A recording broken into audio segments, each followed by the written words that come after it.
Silakan masuk, silakan duduk Ya, Mbak. terima kasih. Gimana kabarnya Mbak hari ini? Alhamdulillah baik Bu. Ibu sendiri bagaimana kabarnya? Alhamdulillah kabar saya juga baik. Kalau boleh tahu dengan Mbak siapa ya ini? Oh iya, perkenalkan nama saya Arum Bu. Oh, dengan Mbak Arum. Perkenalkan nama saya sendiri Evi Yuliana. Mbak bisa panggil saya Evi supaya lebih akrab lagi ya Mbak. Iya Bu. Sebelumnya tujuan Mbak kesini mau melakukan proses konseling ya Mbak? Iya Bu. Sebelumnya apakah Mbak Arum sendiri sudah pernah melakukan proses konseling? Belum pernah Bu. Kalau begitu saya di sini akan menjelaskan sedikit mengenai apa itu konseling ya Mbak. Iya Bu. Jadi konseling itu merupakan suatu proses pemberian bantuan seorang konselor yaitu saya kepada seorang konseli yaitu Mbak Arum untuk menyelesaikan masalah yang tengah dihadapi oleh seorang konseli seperti Mbak. Di dalam proses konseling ini terdapat beberapa asas-asas ya Mbak, di antaranya ada asas kerahasiaan, kesukarelaan, dan keterbukaan. Mengenai asas tersebut saya akan menjelaskan sedikit mengenai apa itu asas kerahasiaan ya Mbak. Asas kerahasiaan sendiri yaitu asas yang dipegang oleh konselor, di mana semua data-data Mbak yang Mbak ceritakan kepada saya itu akan terjamin aman, tidak ada orang yang mengetahui selain saya. Dan asas kesukarelaan yaitu asas yang didasarkan atas kesukarelaan Mbak sendiri untuk datang ke sini untuk melakukan proses konseling tanpa adanya suatu paksaan dari siapapun. Mbak Arum datang ke sini dengan adanya paksaan atau keinginan sendiri? Dengan keinginan sendiri Bu. Oh iya. Ya Mbak, mungkin di sini ada yang ingin Mbak ceritakan pada saya. Jadi gini Bu, saya ini seorang mahasiswa sekaligus seorang guru di SMA yang ada di Lampung. Namun akhir-akhir ini jadwal saya tuh begitu padat. Bisa Mbak jelaskan yang maksudnya padat itu seperti apa? Terkadang ya Bu, ketika saya sedang mengajar di kelas, itu ada jam kuliah yang dadakan sehingga membuat saya itu bingung gitu mau membagi waktunya. Apakah hal tersebut sering terjadi Mbak? Iya Bu, sering sekali gitu ada jam tabrakan. Ya, saya paham perasaan yang Mbak alami saat ini. Bisakah Mbak ceritakan apa yang membuat Mbak bingung saat ini? Saat ini itu saya merasa bingung gitu Bu, untuk membagi waktu antara jam kuliah dan juga jam mengajar saya. Tapi saya harus tetap profesional untuk tetap mengajar sampai habis, baru mengikuti kuliah saya. Terkadang saya juga mengajar sambil kuliah Bu. Saya ikut merasakan apa yang Mbak alami, tapi saya juga salut kepada Mbak karena Mbak walaupun dengan adanya tabrakan waktu ini Mbak tetap bisa melakukan semuanya dengan profesional dan maksimal ya Mbak. Terima kasih Bu. Nampaknya kelihatannya Mbak ini sedang cemas dan bingung dengan keadaan saat ini ya Mbak. Iya Bu, saya tuh bingung kira-kira mau mengatur waktu yang tepat antara jam kuliah dan jam mengajar saya. Karena ini juga merupakan karir dan pendidikan saya.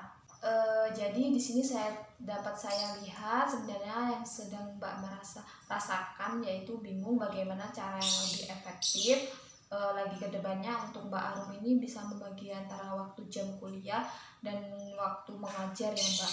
Karena bagaimanapun kedua pekerjaan antara pekerjaan dan pendidikan itu sangat penting untuk masa depan Mbak ya Mbak. Tapi masih bingung lagi Mbak bagaimana cara yang lebih efektif lagi untuk kedepannya lagi, begitu ya Mbak? Iya Bu. Lalu kira-kira rencana apa yang Mbak dapat lakukan untuk kedepannya supaya bisa mengatur waktu lebih efektif?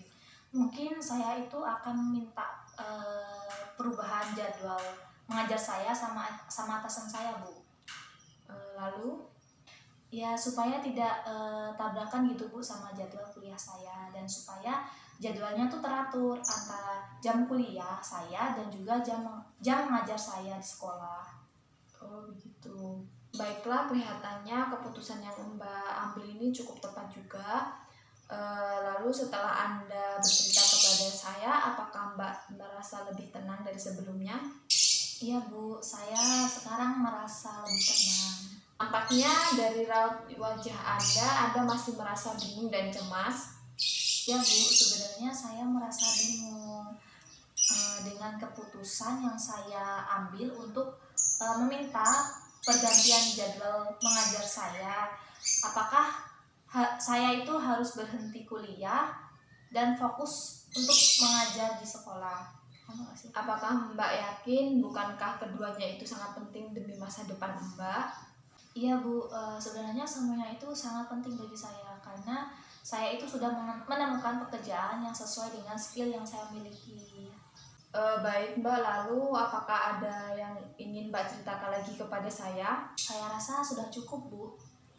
Nah, baiklah Mbak, kalau Mbak sudah merasa cukup, setelah Mbak Arum menceritakan kepada saya mengenai masalah yang Mbak alami saat ini, saya simpulkan sementara ya Mbak, masalah Mbak ini. Sebenarnya Mbak ini sedang merasa cemas dan bingung dengan pekerjaan dan antara waktu bekerja dan waktu kuliah Mbak yang sering bertabrakan ini. Mbak sering tidak masuk kelas kuliah karena sedang sibuk dengan mengajar ketika ada jam kuliah. Mbak ingin meninggalkan salah satu pekerjaan antara pekerjaan dan pendidikan Mbak, tetapi semuanya itu penting untuk masa depan Mbak ya Mbak. Jadi Mbak tidak mungkin jika harus meninggalkan salah satu di antaranya itu, karena itu semua juga sangat penting, bukankah begitu Mbak? Iya Bu. Lalu apakah ada saran lain yang ingin ibu berikan kepada saya? Baiklah, karena di sini Mbak Arum meminta saran kepada saya akan memberikan sedikit saran kepada Mbak ya Mbak.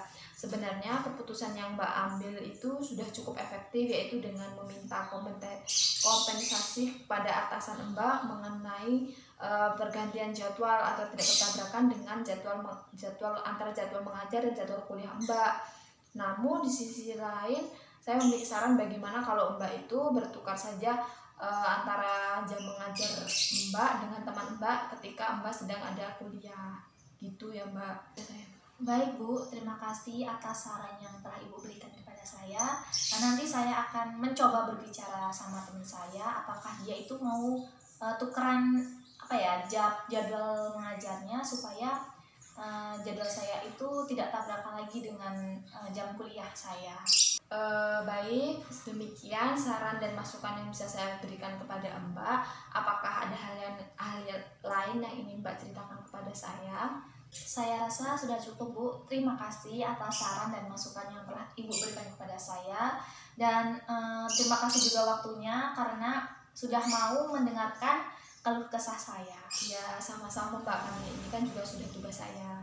Ya udah Bu, kalau begitu saya pamit dulu. Assalamualaikum. Waalaikumsalam.